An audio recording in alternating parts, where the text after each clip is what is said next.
All right, I think we can start.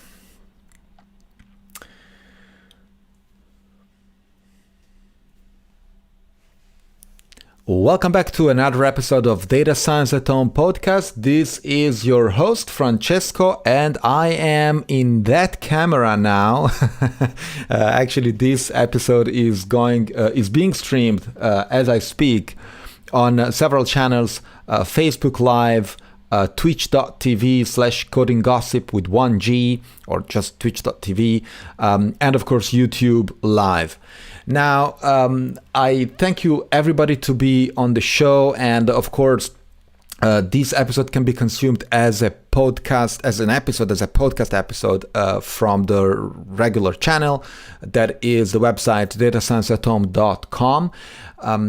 Of course, let me invite you to our Discord channel. It's the official channel where it's very important for you to be there because that's where we chat and we speak about all things machine learning and artificial intelligence, the latest insight in the machine learning world, and of course how organizations, small and large organizations, react to these new findings and how they adopt new technologies as we create it.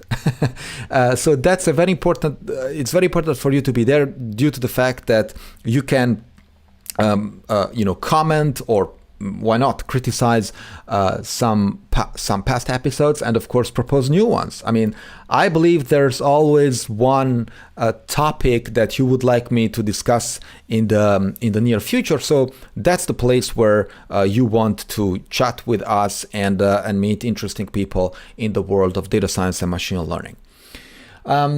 This episode is going to be relatively technical, though as always, I'm going to make it self-contained enough for everybody to follow. The last thing I want is followers to drop and after minute one of this episode, when they hear, oh my God, it's too technical. No, so don't worry guys, you're gonna have the knowledge and you're gonna understand what I'm trying to explain in this episode, which is how to train neural networks the fastest possible way, right? I will be referring to PyTorch as a library, so that's where the technical part of this episode is. But what I'm going to explain today are some, I would call them tips and tricks, actually more tips than tricks, that come from, for example, computer architectures and the way CPUs and GPUs work together, the way memory works together, what happens to your data or to your batch of data every time you train or feed a neural network. So these are the things that you would like to pay attention to every time you train a neural network. Now, of course, this will be applied to neural networks, but it's not exclusively applied to neural networks because, computation is computation, right? So even a large logistic regression, working on a relatively large number of parameters and or a relatively large volume of data might incur the same problems that the smallest neural networks usually encounter. And there will be some tips that you definitely have to follow, and then of course a surprise at the end of the episode. But stay with me and let's get started. Okay. So when we train a neural network, in fact, we have been discussing about this a number of times. The hardcore part of any neural network is essentially a stochastic gradient descent, right? And function minimization or optimization, that is minimizing a loss function, where the loss function indicates, and we have seen this a number of times in this episode, in the past episodes, is minimizing the differences between what the model is telling you and what the ground truth is, right? So that's the loss, and of course depends on which problem or which model you are solving or training, and you can define a loss function that is more or less complex and captures these differences, in the most appropriate fashion.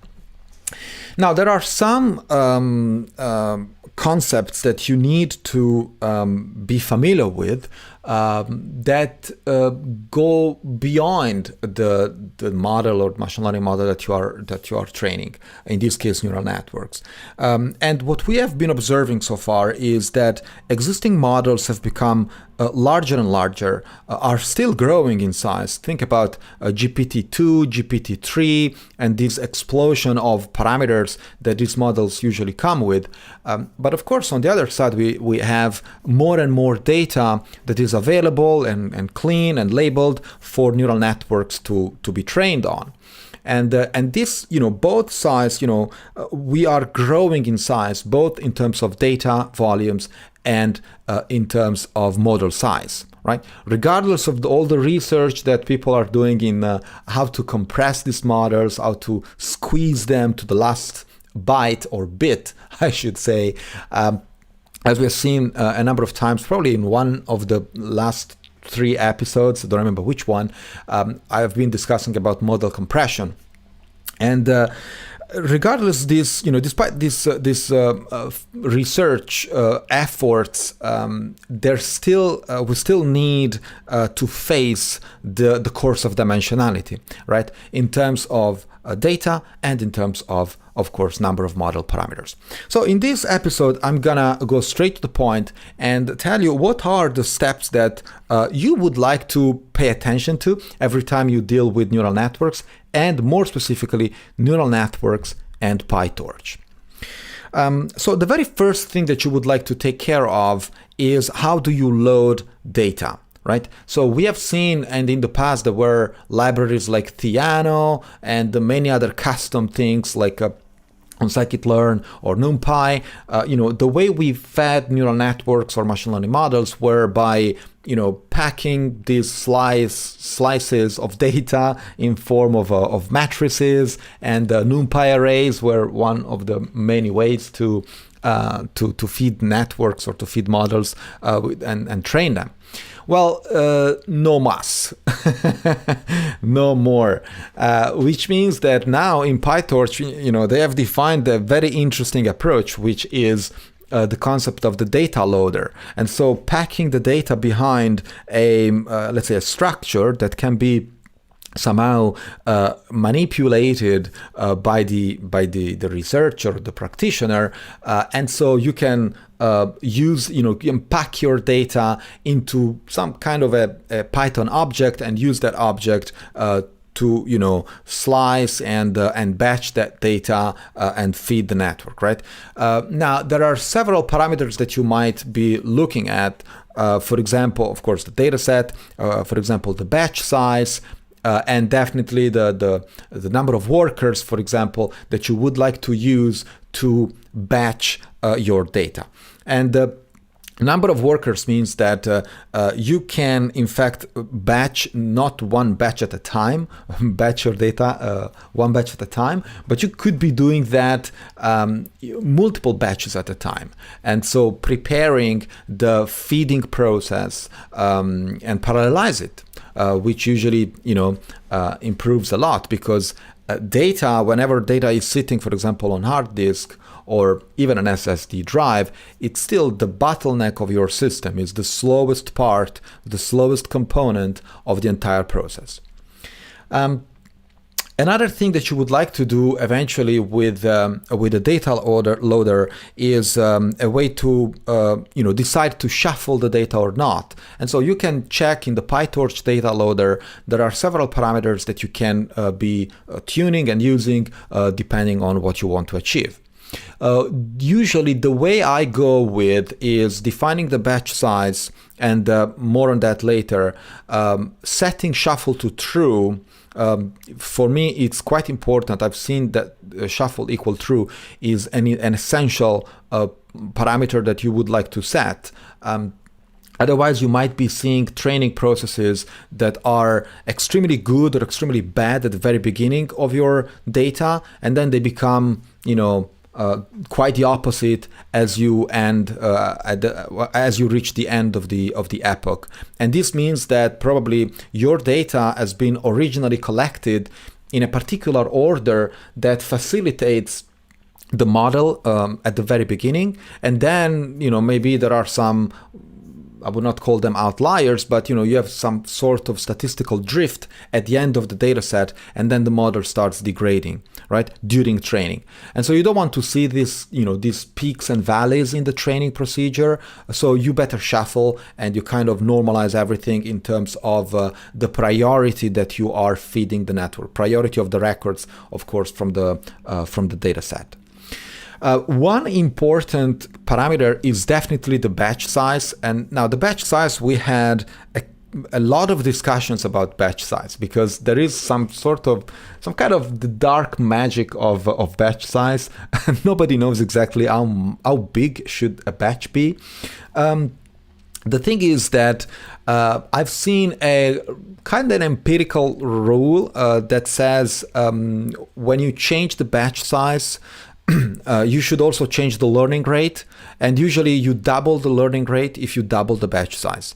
Now, don't ask me why is that the case, but I actually don't know. I never understood. I tried to find some kind of mathematical explanation of that, but honestly, I couldn't find. It's just an empirical observation that practitioners have seen working, and it actually does.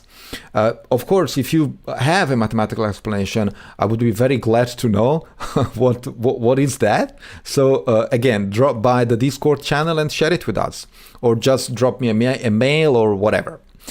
Find a way to reach out to me. I really want to know now. Okay, so that's the the relation between batch size and learning rate. But in fact, what the batch size is really doing is determining the amount of RAM, the amount of memory. This can be CPU RAM or GPU RAM, depending on where you are executing your model, that you will be using to train that model. And so if the batch is very large, it means that it's very likely that you're going to exhaust the memory of your GPU, probably, kind of for sure, I would say, because usually GPU RAM or GPU memory is very limited with respect to the central RAM or CPU RAM, due to the fact that it's quite expensive still, and also because it's super fast. So that, in fact, in that case, the bottleneck of your system is no longer the SSD, but the CPU, which is kind of a paradox. So that's the thing that you would like to take care of. Like the batch size want to be very well dimensioned with respect to your hardware capabilities, and of course the model that you are training. Now, I've seen several models, even with a very small batch size, exhausting the GPU RAM because there were probably a lot of convolutions, usually with computer vision tasks. There were so many convolutions along the line that even a small batch was exhausting the GPU memory.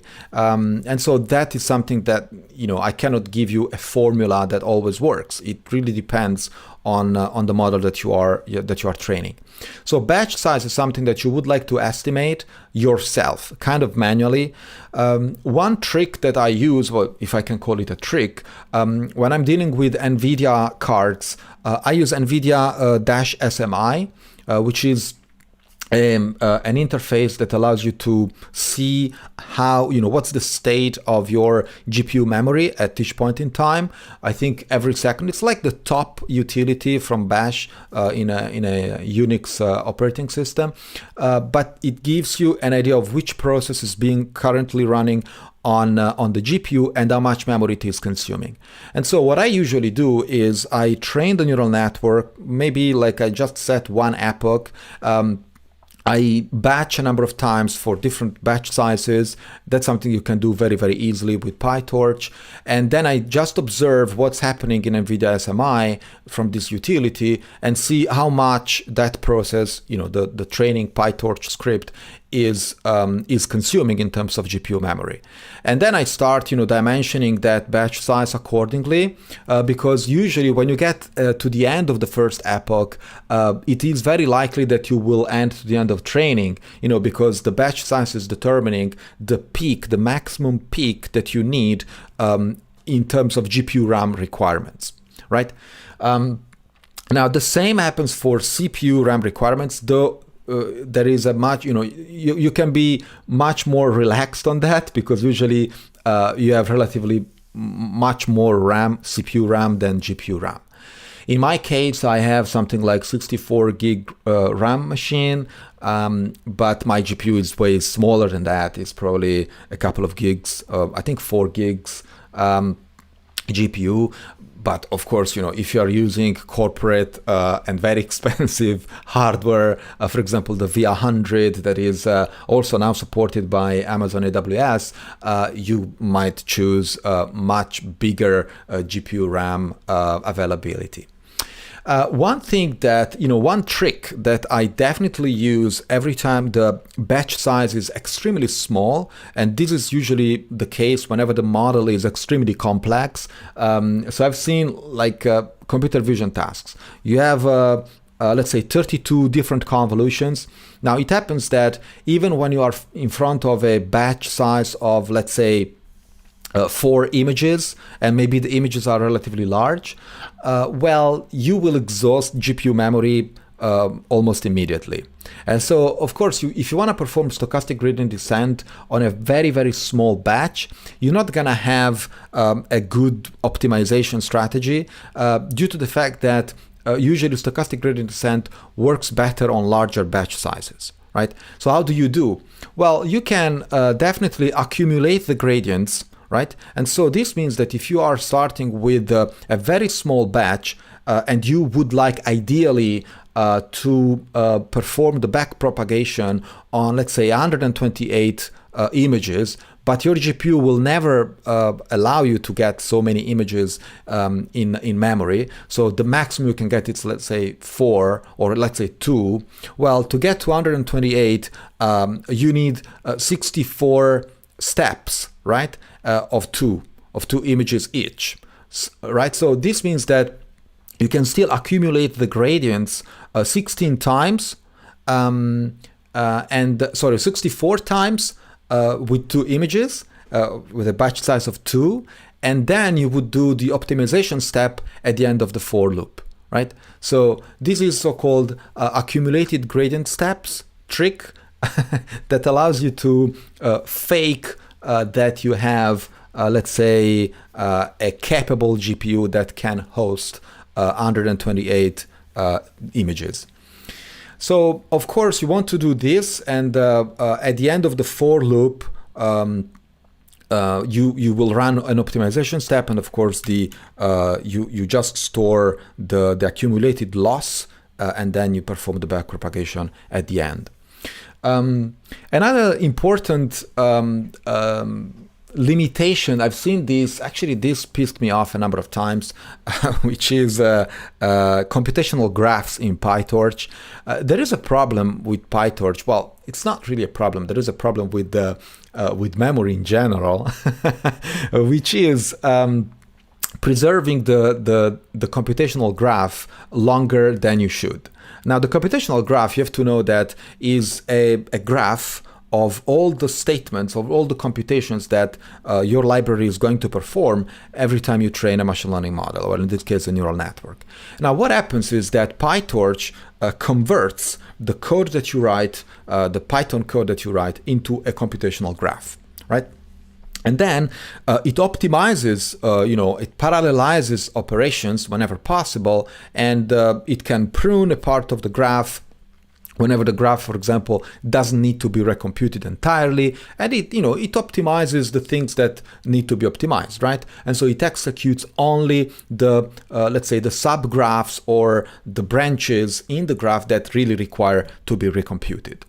Now, there is a problem when you, for example, run something in an iterative fashion, which is almost always the case with the stochastic gradient descent, and you start storing the loss the loss quantities on a batch basis or an epoch basis.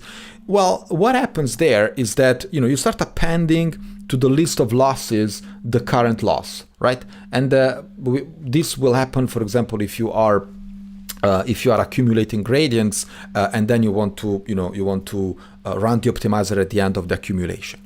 Now, this means that every time you store the loss of one iteration, what the PyTorch library is doing is also preserving the entire computational graph in memory. And if the model is running on GPU, that stuff will be in GPU memory, right? So in fact, you are exhausting GPU memory just to store a graph that you can get rid of, because, who cares, right?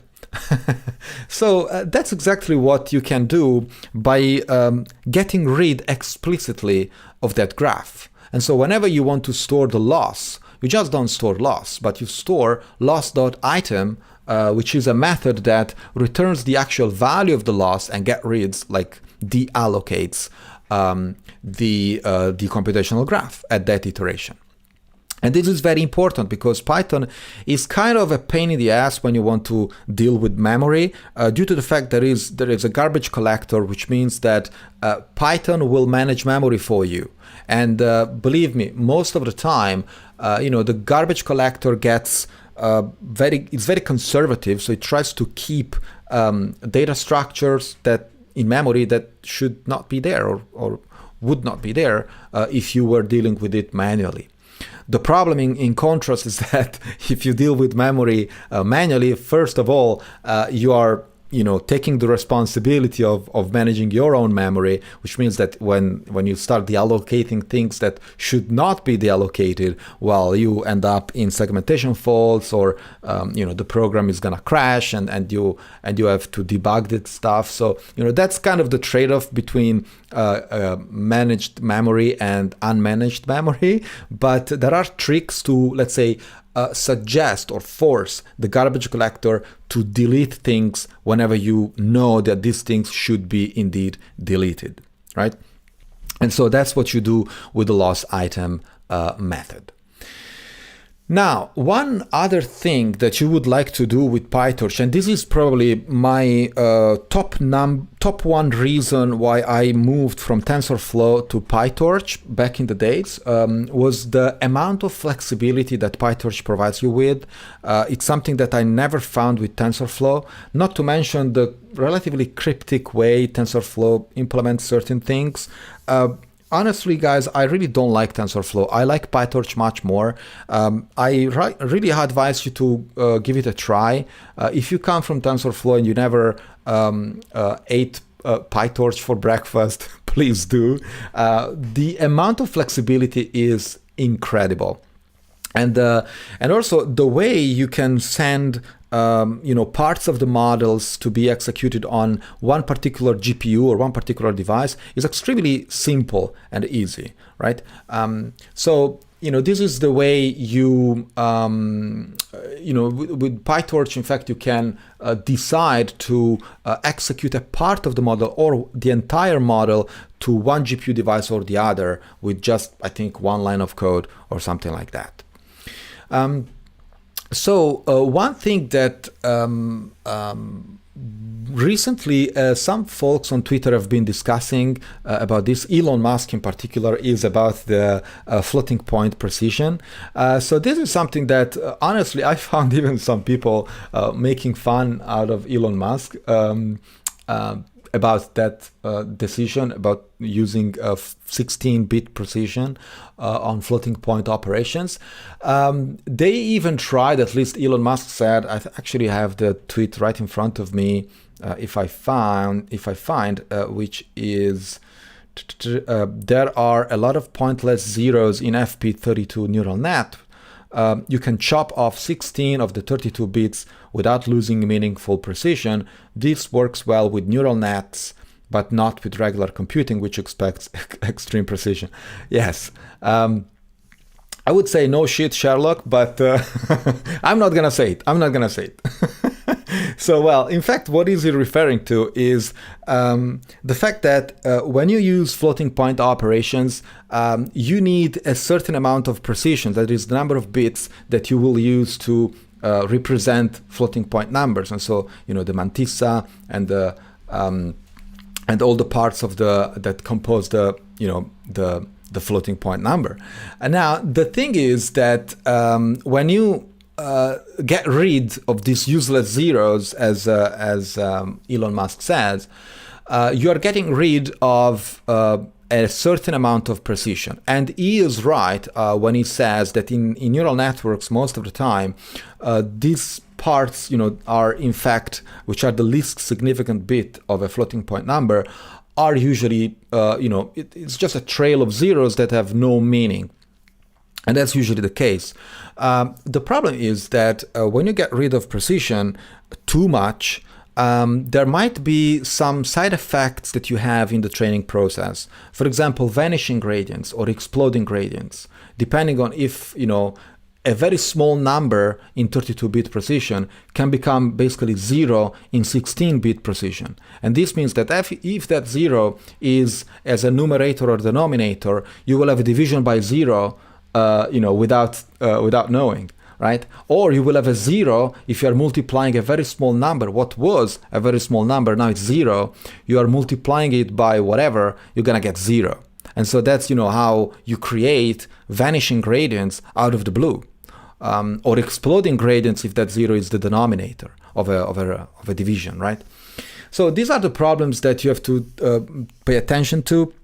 Now, I would say that if you are not launching missiles, and please don't do that anyway, for which you need an extremely accurate precision, don't get rid. You can get rid of let's say the 16-bit useless 0. But if you need precision, well, then keep them because it's you're gonna end up with computational issues that are extremely hard to debug.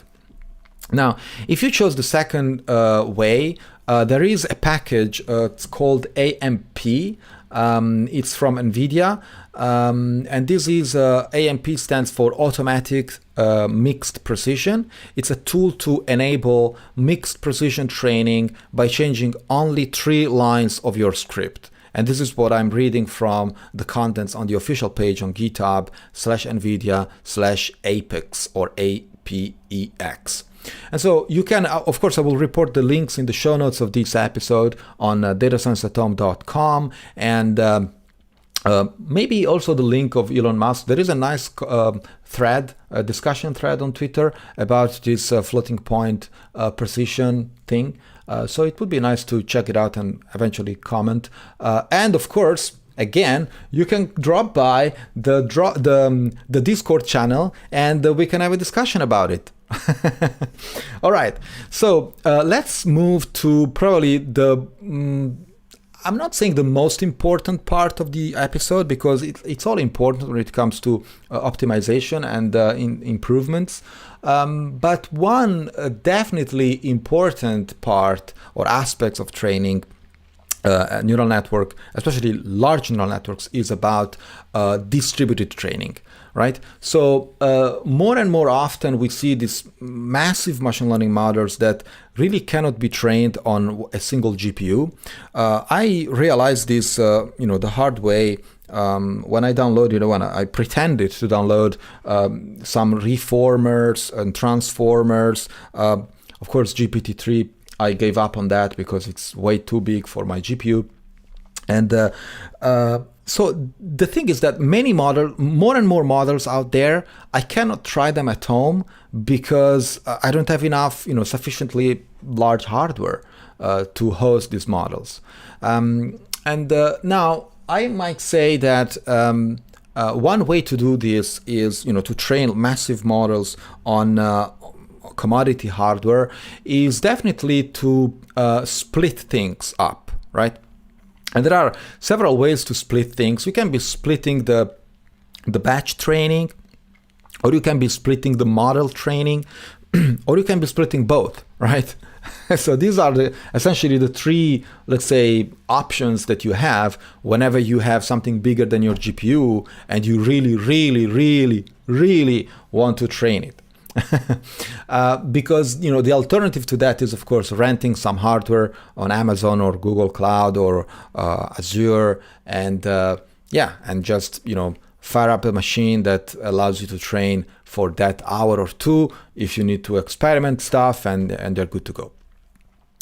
But how about parallelizing batches, right? So how about sending the same model to multiple GPUs if you have multiple GPUs available at your place.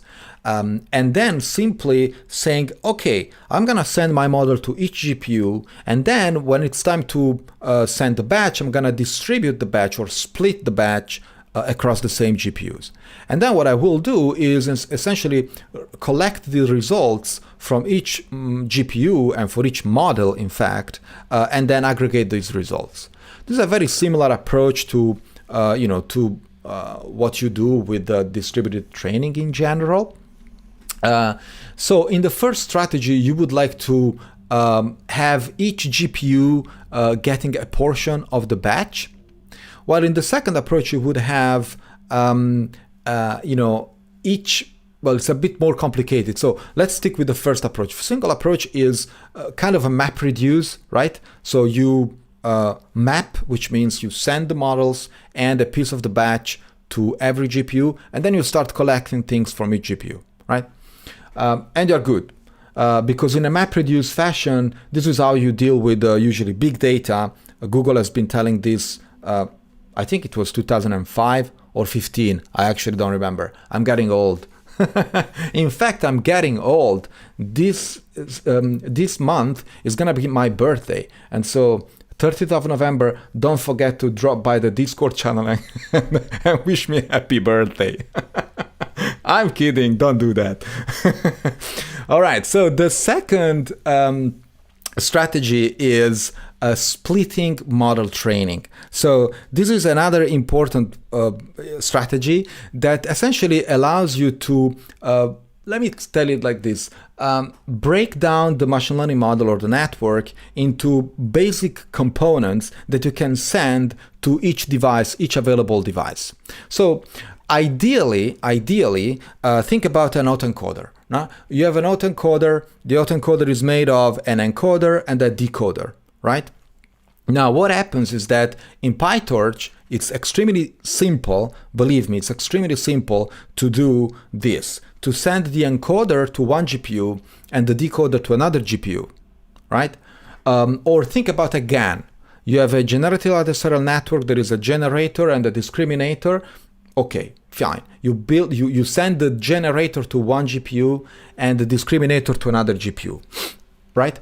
So now, in turn, let's say that the generator has an autoencoder. So, understand, you can parallelize to a much finer resolution. And so you can even get to the single layer. You can send the single layer to one GPU and another layer to yet another GPU if you have available GPUs in your machine learning or deep learning box. Now, when you do so, what you are essentially doing, you are you are summing up the available GPU memory from all the GPU devices that are in your machine. And so in that case, it means that the likelihood to exhaust GPU memory is going to be much, much smaller, because you are sending not the entire neural network to one GPU, but just a piece of it. And of course, you can, if you spend enough time optimizing these things, you can get impressive speed up. Now, one thing that you have to remember is that most of the time when you are sending things from CPU to GPU, guess what? There is a transfer time that you have to take into account.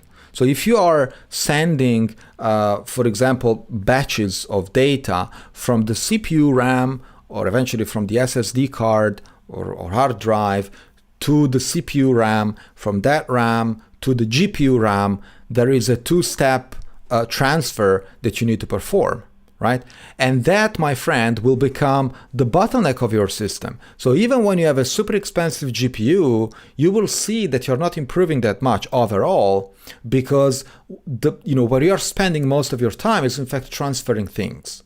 And so this is where you have to spend a bit more time designing your algorithm in a way, or designing your distributed training algorithm in a way that minimizes the number of transfers from CPU to GPU, right? That's what you want to do. So don't just buy hardware because now NVIDIA came with the Series 3, which is, by the way, amazing. I wish I could get one. So NVIDIA, if you're listening there, I can try things for you. Just send me some hardware over here. I'll be very happy to experiment and write reports. So, well, jokes apart, don't spend time immediately on and money immediately on impressive GPUs that you are probably not using because you're spending a lot of time doing data transfer. You cannot escape data transfer. That's for sure. The training set needs to be transferred somehow, and at least once from wherever it is stored to the GPU that is going to calculate things, right? Performing the loss minimization, the back propagation, and stuff like that, and tuning parameters.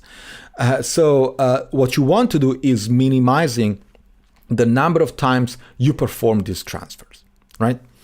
So that's, these are the tricks that I wanted you to know today.